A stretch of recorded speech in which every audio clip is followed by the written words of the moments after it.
how changes in BOJ and also wage policy could affect the drinks giant. Take a look.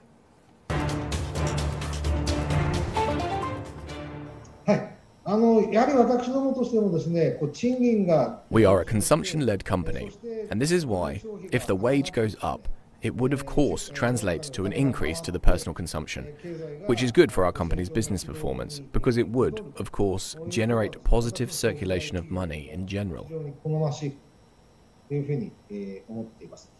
So we perceive it to be favorable that wages go up.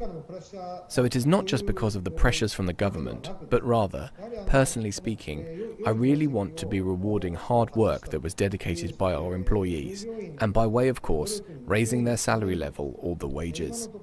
So just taking Asahi Beer, one of the subsidiaries under Asahi Holdings, we have already decided to hike their wage by 5% this year.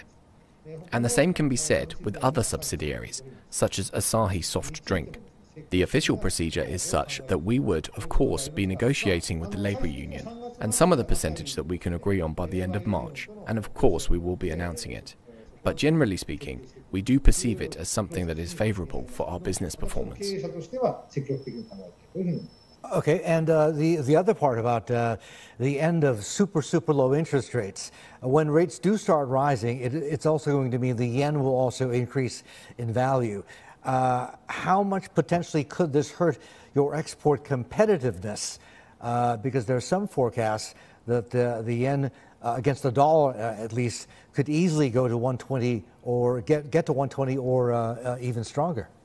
First of all, whether this yen's appreciation against the US dollar may affect us from an export volume perspective, I would say not largely, because we do not have a large export volume after all. Our export volume isn't that big. With regards to beer or non-alcohol beverages, it is basically locally produced and sold locally. Hence, our business is not directly affected by the exchange rate. However, when locally earned funds are converted into Japanese yen, of course, we would experience a loss if the yen is strong, because the profits and revenue that are earned outside of Japan, once it is consolidated, of course it will be translated into Japanese yen, and there will be a loss if the yen appreciates.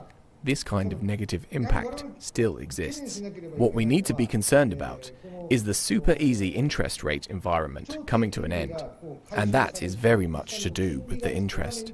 If the interest is earned in a positive manner, I think it is all to the good, because it means further activation or invigoration of macroeconomic conditions overall.